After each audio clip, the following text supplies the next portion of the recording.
for an event to be successful, I want people to have a few different individuals that they could potentially connect with or talk business or share ideas or create some sort of solution together. That is Michelle Welsch, a social worker by training who is leading an extraordinary life.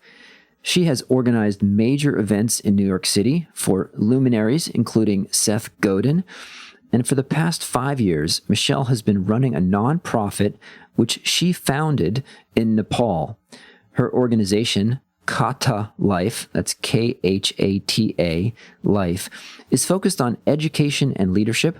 And you can learn more about Kata Life on their website, katalife.org. That's KHATALIFE.org. If you'd like to get involved with her organization as an online guest lecturer or as an online mentor to a student, or even by visiting in person or with a donation, you can go to the Get Involved tab on that website. Now, I got to know Michelle through dinners that she organizes in New York City. And we talk about those dinners on the show, and you can learn more about them on her website, which is projectexponential.com. If you visit her site and you click on the host tab, you can download a free ebook that Michelle wrote on how to host a dinner party that gets everyone talking. And believe me, she definitely knows her stuff. If you visit the website for our show at umbrex.com/unleashed, you can sign up to receive the weekly Unleashed email, which includes a transcript of every episode, consulting tips, and book recommendations. Thanks for listening. Hello, Michelle. Welcome to the show. Thanks so much. This is exciting. I'm always happy when schedules can align and I can talk to people back in the United States. And you say back in the United States because you are sitting in Nepal, and we want to talk about that. So there's at least three things that I want to chat with you about today. One is your work with Seth Godin, who is sort of my hero. And number two is your dinners, your Project Exponential. And three is your work in Nepal. I want to make sure we talk about all those things. We got a big list. We do. So why don't we start? Why don't we do it chronologically? Tell me about your work with Seth Godin. Sure. So pre-Nepal, I was living in New York City, Upper West Side. And Seth and I started to do some projects together. I was taking on a few different clients. I had moved from, my background is in social work. I finished my master's in social work from Columbia University and moved into branding and marketing. So I was working at Interbrand, consulting more Fortune 500 companies, and then moved on to being the kind of community development marketing director for Social Media Week. And then from there, I began working closely with Seth for events and, helping him kind of curate his communities for events and putting on interesting productions. And he's a very interesting guy with a lot to offer. And that work was incredible. I learned so much from him. And just watching him work and be generous with his time and his spirit and his knowledge was transformative for me. Walk me through what it's like to create an event with Seth Godin. And I'd love to hear some of the real tactical details that we might not normally be aware of. And maybe you just pick one of the events. I attended one that had, 400 or 500 people. Kind of West 23rd Street, I think.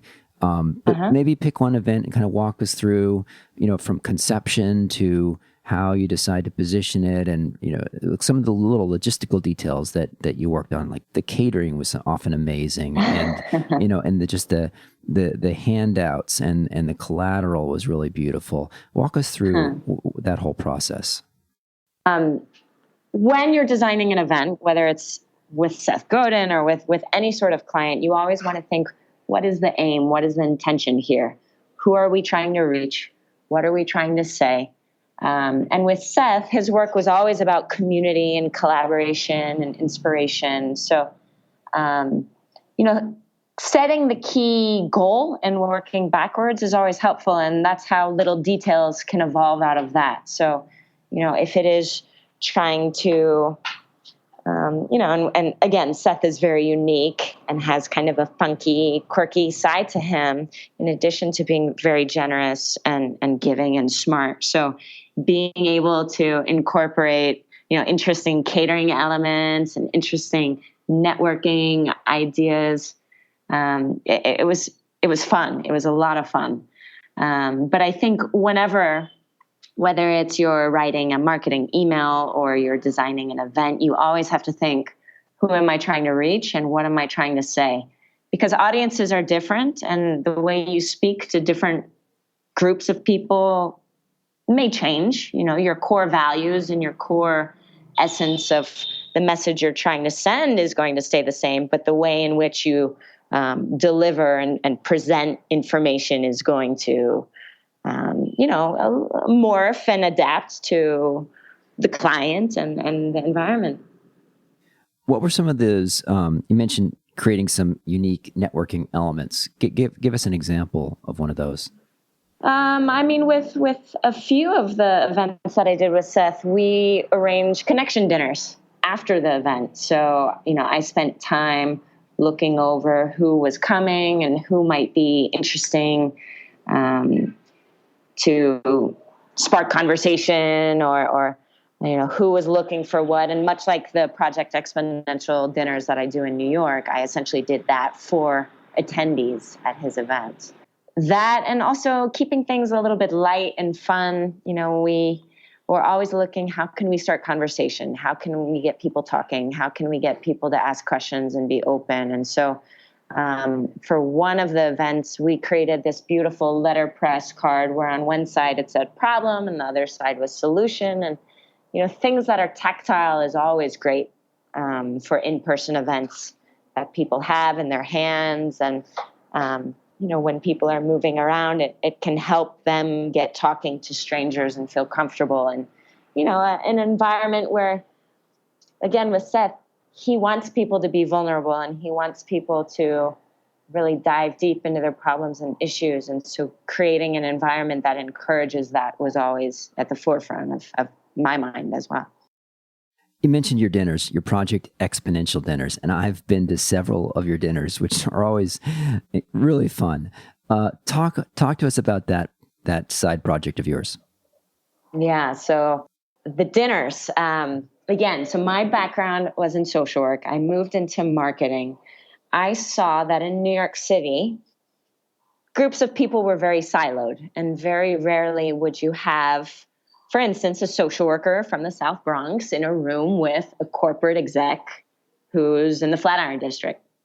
And the networking at the time was also very siloed. So you would see, the financial sector, Wall Street guys, they would have their own thing. And then you would have the kind of more creative marketing, branding events. And then you would have, nearby Columbia University and even down at NYU, you'd have different kind of networking groups aimed for, whether it's academics or people involved in education. And I was thinking, how can I get all of these people in a room together and share dinner and talk about problems and come up with interesting remedies, because they all are seeing the problem from a unique perspective. Because I always believe that, that social worker in the South Bronx has something to teach that guy that is trying to come up with an incredible marketing campaign for his company. And so it started slowly. I would tap my contact list and invited, I think I invited 20 people into a private room. One of the first ones I would use Cafe Select downtown in New York. They have they have a unique space. You walk through the kitchen, and then there's this private sitting room in the back. And I ordered a unique menu, and that was part of it too. You get people in an environment that's going to surprise them and delight them. And I would facilitate conversation and place people strategically next to others who could offer them something unique or could give them something that maybe they were looking for, or they could help in some way. And word of mouth spread quickly. The list still grows. The dinners are, I would say, monthly-ish. In the beginning, I would do them a little bit more frequently, but obviously, logistically now from Nepal, it's a little bit more challenging for me. But they still exist. It's 12 to 15 people at a dinner. Those 12 to 15 people are selected. Again, I have a profile that people fill out, and I look to see who could help other people in the room. And I design questions to help them talk about their problems and share some of their expertise in a very, non-threatening environment. Now, there's a couple things that I've really loved about coming to your dinners. The one part is the seating plan. And you don't just give one seating plan, but you also move people around a little bit. And yes, talk about that. And talk about how you do that and why. So same idea. For an event to be successful, I want people to have a few different individuals that they could potentially connect with, or talk business, or share ideas, or create some sort of solution together. So in order to do that, I'm looking at where the intersections, where the crossovers. And I know that with a dinner, if you sit people in a certain seating chart, they're going to stay there for the entire meal unless you move them. And again, because I view it as this is a professional service that I provide, I want people to have the best experience possible. And that includes strategically putting people in different seating plans so that they have the opportunity to meet a variety of people. And I see that often when you go to an event that often does not happen. And then you're a little bit anxious as an attendee, kind of like scoping out the other people, like who do I want to sit next to? Who's going to be interesting? Yeah. And there's a certain actual generosity that you have when you use your authority to actually kind of dictate that and then move people around so that you don't have to be anxious about it as the attendee. You can just, sit where Michelle tells you to, which kind of alleviates that burden and kind of gives you the permission to, meet multiple people. Talk about some of the questions that you suggest and how you do that as well. Questions. So this is the social work background coming in. I mean, social work is about asking questions and is about understanding where people are coming from and the dynamics that have shaped their life and shaped who they are. And so the questions that I use are absolutely from my education and from my background as a social worker. One of my favorite questions, and this also came out of my work from working alongside Seth, is, what problem do you presently wish you could solve? And, it's broad, but specific enough to get people talking about something that's meaningful to them. And for me, so many networking events were kind of this, very flippant, shallow kind of conversation that wasn't really digging as deep as I wanted to see for it to be valuable for people. And that's part of the reason why the questions that I ask are aimed at getting people to talk about things that are meaningful to them. Otherwise, what's the point of going to an event, really? Like, you want to talk about things that are important to you. And so the questions help people dive into those topics more quickly than if there aren't questions and you're just there with strangers and you have to get through what do you do? And then how long have you been doing it? Those kinds of, superficial conversation starters. Share some other questions that you love to hand out. So number one. Oh, I'm not giving all my keys away. So to move people, and I think people want that, right? They don't want to have, we don't want to have just the shallow conversations of what do you do, but in some cases we need to be taught, right, how to have a deeper conversation. We need permission. We're a little afraid to ask the more intimate questions, but because we think the other person might feel offended or doesn't want to go there. But often we do. What tips do you have? When you're at an event of to get to a deeper level of conversation? I think you hit the nail on the head by mentioning permission.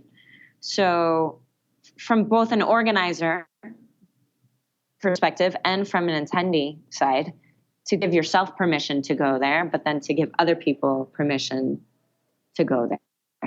And being vulnerable is not easy. This is something that, books are written about, and it's a hot topic even in business rooms now is, how do you reveal parts of yourself without going too much, too over the top, and how are you thoughtful and sensitive and caring in an authentic way? And I think when you come to any conversation from a place of realness and empathy, when you're thinking, I want to know more about where this person is coming from, and I'm going to show up with a generous heart and be open and willing to participate in conversations here. That's when the magic happens. That's when problems get solved, both on a personal level and on a more professional scope.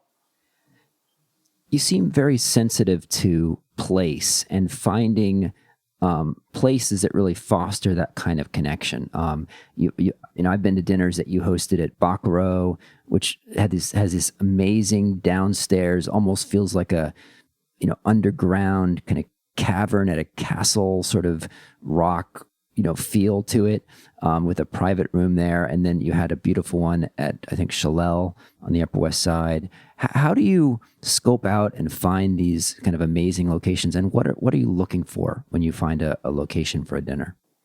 So, and another lesson from Seth, surprise and delight. You want to bring joy to people's lives. And New York is a great place to do that. There is so much available. And really an environment, again, it's not the most important thing, but that can help make and elevate an event. You can have conversations in anyone's living room. You can have conversations. I mean, again, here in Nepal, I see people on the street having, warm conversations with each other. But in terms of an event that people are paying for, then they want something worthwhile and something to go home and tell their family or their partner about. I think being able to surprise people is key. And that's part of the magic of these dinners. What sort of impact have you seen and kind of feedback that you've received from people of the connections that they've made at these dinners that you've organized? Yeah, so it's been incredible. I mean, anywhere from people have met business partners or clients, and on the more personal side, there's been a few couples that have emerged. Some people have explained that, they were going through a really tough problem and they were able to find an answer there, or they got the support or the encouragement or the inspiration they needed to kind of work through a sticking point. Yeah, it's been incredible. And that's what keeps them going, right? Getting that kind of feedback and that kind of response. After every dinner, I always send a follow-up thank you note. And I ask people to tell me what was valuable, what worked well, and did you connect with somebody? And I encourage people, you follow up, send out an email, invite someone out for coffee, try to connect with whoever you met and you got along well, figure out another way to reconnect, because that's important, and that's also part of it. Now, I totally realize people are busy, and some people go to the dinners and they just want to have a good time and leave it at that. and they get what they need and they're inspired, and then they go along their way and they try and get into another dinner, which now with my roster, it's you got to wait a little bit. But yeah, I think relationships, whether again business or personal, take time and attention and care. And for a lot of people, those dinners are just the starting point of that. And for folks that are listening and hear about this for the first time, where would they go to learn more about Project Exponential? Yeah, so there's a website, projectexponential.com. There's a regular blog that I've kept up to date since I started the dinner, so it's been years. And I write about, again, anything from inspiration and perspective to adventure and asking questions and marketing and branding and entrepreneurship. So I would say the website is a great place to start. Excellent. Projectexponential.com, and we'll include that in the show notes. Now, you mentioned Nepal, and we've heard a little bit of street noise from Nepal in the background, which adds authenticity here to the show. So, so talk to us about that. So you were living in New York, running Project Exponential, doing events, and now you're in Nepal. How did that happen? And tell us what you're doing there. I've been in Nepal now over 5 years, and sometimes I cannot even, me neither. Had you told me when I came to Nepal that this is a direction that my life was going to take, I would have left. Originally, Nepal was supposed to be 2 weeks. I wanted to do Everest Base Camp, and I ended up volunteering after the trek at a monastery, and ended up extending my visa because I saw things that as a human I couldn't walk away from. And again, my social work background, I had worked in the South Bronx. I had worked with probationers in Colorado State. And the stuff that I saw in Nepal, I didn't feel good about just leaving. And one thing led to the next, and I ended up starting a nonprofit based on education and leadership. And after working at the monastery and focusing on education initiatives and development initiatives there, anywhere from helping them build and grow their English language program to installing solar systems so they had light in the classrooms and could study, then I started Learning House. And me and some other educators locally, we were looking at what exists and what doesn't exist in this community. And Learning House was born, and we built it from the bottom up through crowdfunding. It's been amazing. And from that, we've been awarded different grants to continue doing our work. And it's also friends chip in and private donors. It's been incredible. It's been incredible. Tell us about the work of Learning House. What are you doing? So Learning House is an education community, and we have a focus on promoting, obviously, quality learning experiences that are practical, so skills-based. So we do English language and barista training, and a lot of students that come to us, either they studied at a government school, so their English skills are not that great, and they're trying to improve their English so they can get jobs locally in the tourism sector or go elsewhere. Or we have students who are looking to go abroad for higher education. So they want their bachelor's, their master's in a more Western setting, and they have to study for admissions exams. And so they have to show that they can speak English and write English and listen to conversations and understand them. And some students actually want to go to the US, and they're working on GRE and SAT. And I remember when I took those exams, they were tough for me. Now, imagine taking it if it's not your first language. So we help them with that as well. When starting any organization, at least in my experience, there's elements of it that you are totally comfortable with, and there's elements of building a new organization that you are completely unprepared for and unqualified for. At least that's my experience. What has been kind of a surprise for you, or something that you weren't really prepared for? And talk to us about that and kind of how you dealt with it. Yeah, I mean, starting a business period is difficult. Starting one in a country like Nepal poses a whole new set of problems. And being a manager is tough, and being a leader of an organization when you have a vision. And again, in a place like Nepal, you need community buy-in, and it's never just about you. And it's really, it takes a village. Um, Personally, I have a great network of friends who support me, and they act as my cheerleaders. And professionally, I'm thrilled to have great mentors. And here we have a great team. People here they're energetic and they're fun and they like to help others, and it's just a great environment. It really is. It's incredible that we built this from nothing.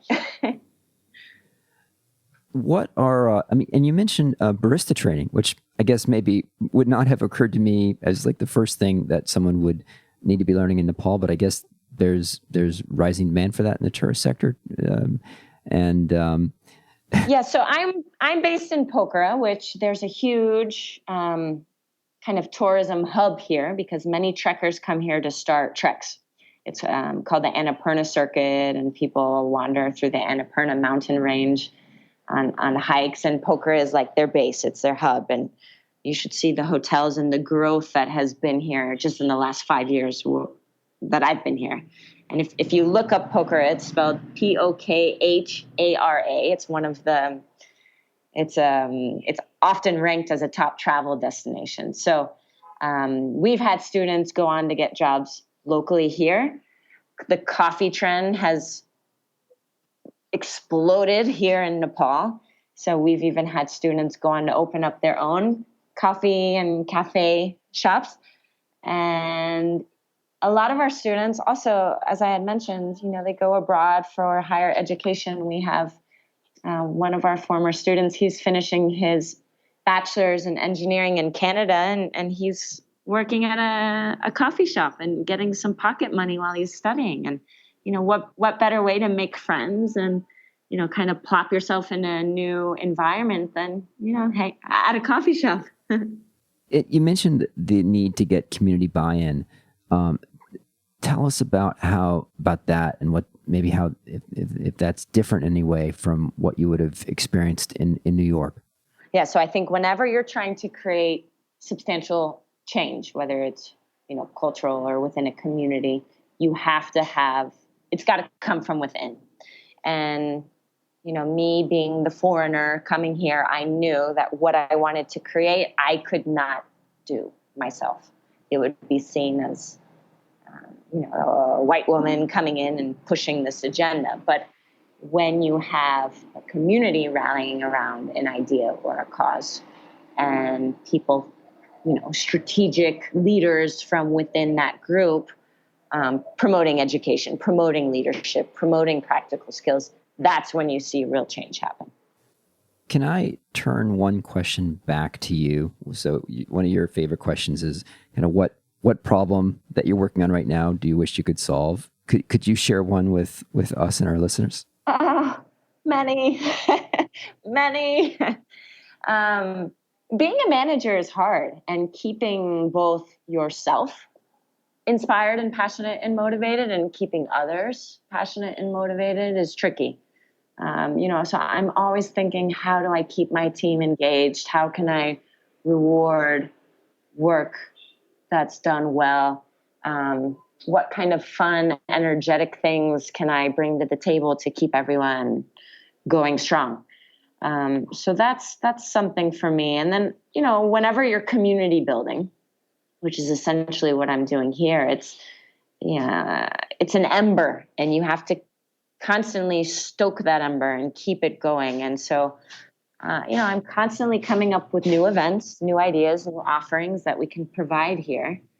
And, it's I think for any entrepreneur, it's a balance of how do you give, but also give to yourself and create that time where you can recharge and refresh and be inspired as well. So, I think that's something this year.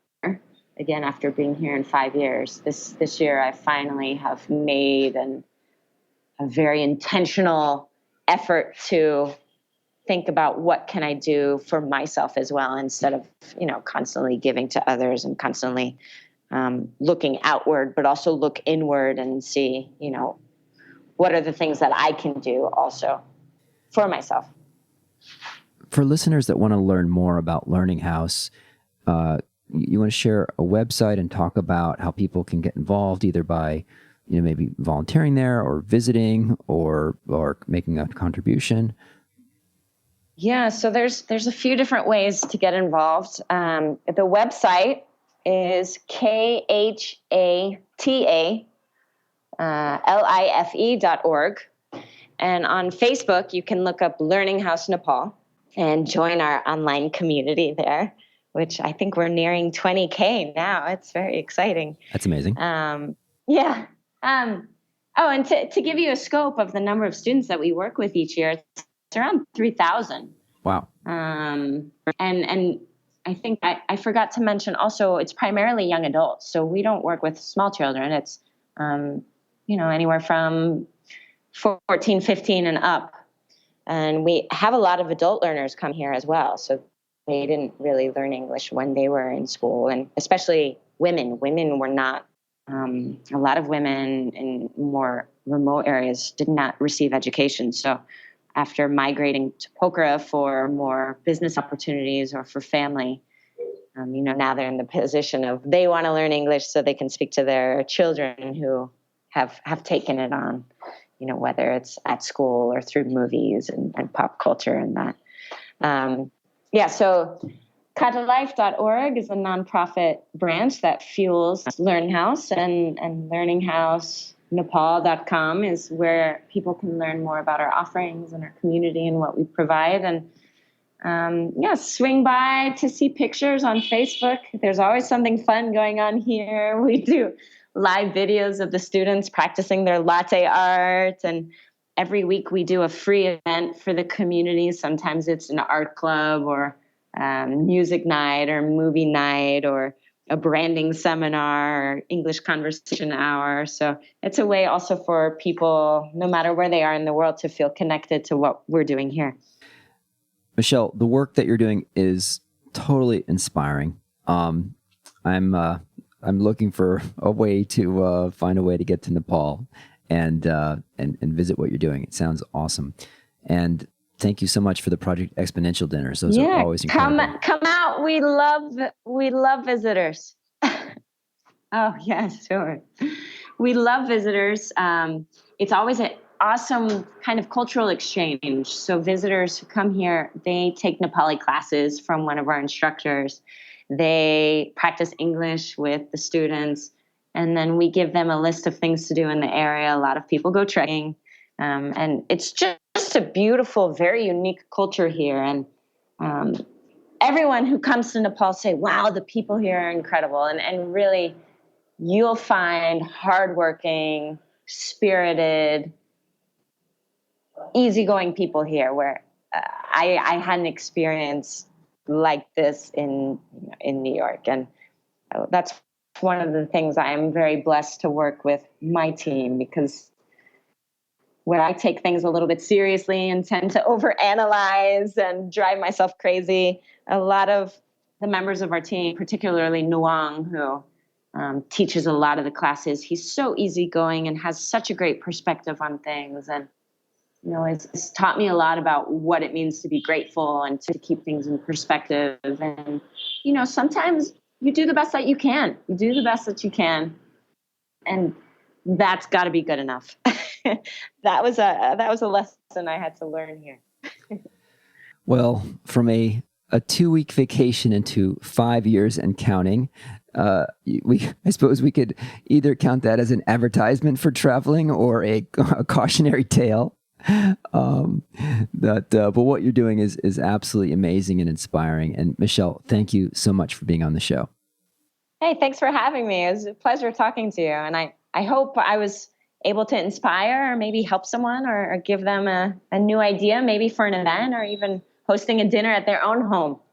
There is an ebook on the Project Exponential website that people can download if they need some ideas on how to host a dinner party themselves. And that's free. People can go on there and check that out. Fantastic. And we'll include a link for that in the show notes. Michelle, thank you for joining. Hey, thanks for having me.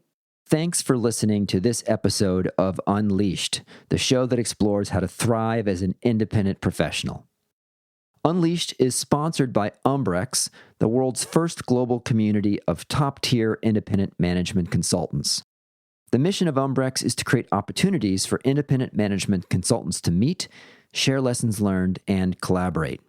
I'd love to get your feedback and hear any questions that you'd like to see us answer on this show. You can email me at unleashed@umbrex.com. That's UMBREX.com. If you found anything on the show helpful, it would be a real gift if you would let a friend know about the show and take a minute to leave a review on iTunes, Google Play, or Stitcher. And if you subscribe, our show will get delivered to your device every Monday. Our audio engineer is Dave Nelson. Our theme song was composed by Gary Negbauer, and I'm your host, Will Bachman. Thanks for listening.